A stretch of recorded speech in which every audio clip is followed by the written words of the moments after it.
Veterans Hospital System. Compensation authorized for disabled veterans, widows, and orphans was inadequate and delayed. The administration of veterans programs was in the hands of too many agencies and was neglected. That's why the American Legion worked closely with Congress over the next 10 years to help establish what is known today as the Department of Veteran Affairs.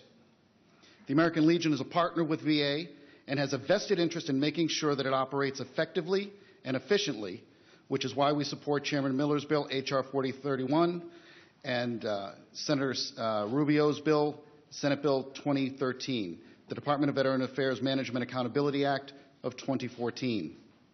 This act will give the Secretary of Veterans Affairs the wisdom, the freedom, and the authority to manage his or her department as they see fit.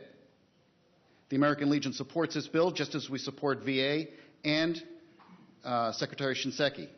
The American Legion was here when the VA was created. We've seen 23 veterans appointed as secretary, and we'll be here for the next 23.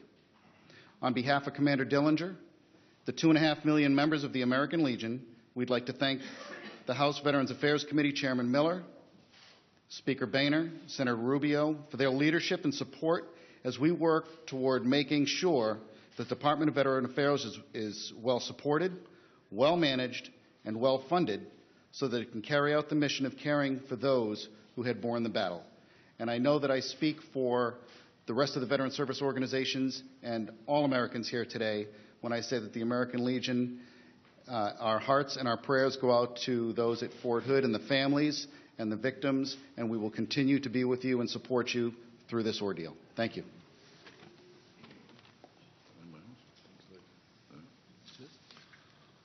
Take a couple of questions. Yes, sir.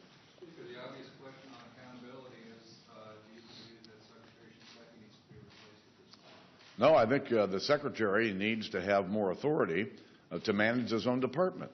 It's as simple as that, and that's what this bill is here for. The country's been at war now for over a decade, 13 years in Afghanistan. Why is it taking so long to take these steps now in Congress? Well, I'm going to turn this over to the chairman in a moment, but the chairman and his committee have worked hard to try to bring transparency and accountability out of this department. But we continue to get stonewalled, roadblocks. There are some serious problems over at the VA.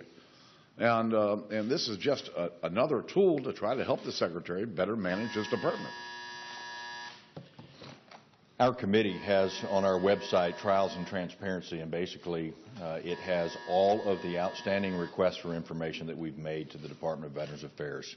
Almost 100 of them right now. That's our backlog that we're trying to wait for, the longest of them over 660 days. Unfortunately, we continue to get stonewalled as we try to request information to do our constitutional duties as members of Congress, oversight of the second largest agency in the federal government with a budget of over $160 billion on an annual basis.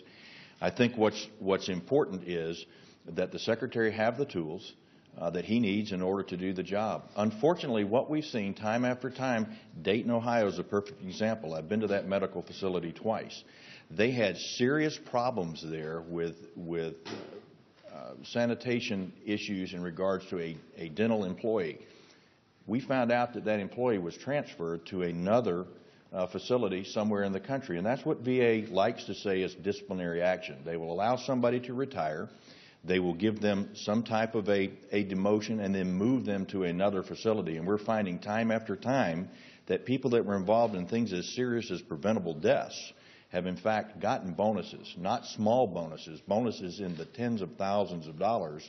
And we are going to keep shining a light on the Department of Veterans Affairs until the administration, and I don't think it's the Secretary, I think it's people at the mid-level that are not providing him the information that he needs to make decisions, but we're going to make sure he has all of the tools that he needs to do his job.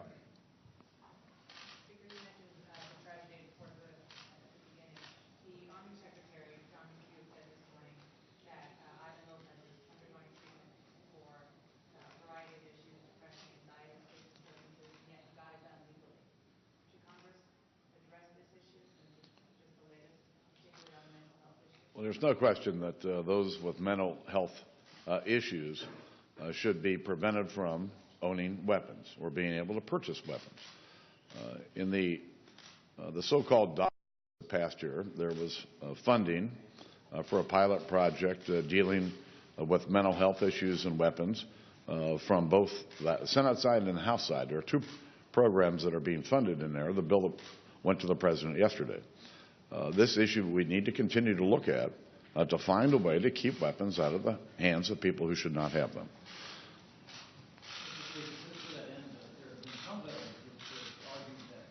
Folks aren't getting the proper mental health treatment, or sometimes people who are still in the military are being told just to toughen up and things like that, and they're unable to, they've been injured in combat or something like that, they've been unable to get into some of the proper assistance groups on post or whatnot. Is that part of this that needs to be addressed too?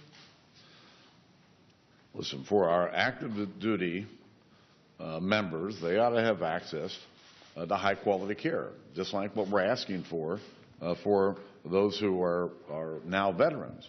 And so DOD's got one set of issues, but frankly the VA has another set of issues. What we're trying to do here, though, is focus in on the serious problems at the Veterans Administration. We're spending $160 billion a year of taxpayers' money, and it ought to be spent wisely to help those who've worn our uniform. Thanks, everybody. Hi. Thank you, sir. Thank you so much. Thank you. Retired United States Marine. Jesse June Dunn. Thank you. I am so thrilled. Thank you. Thank you. How are you? Great.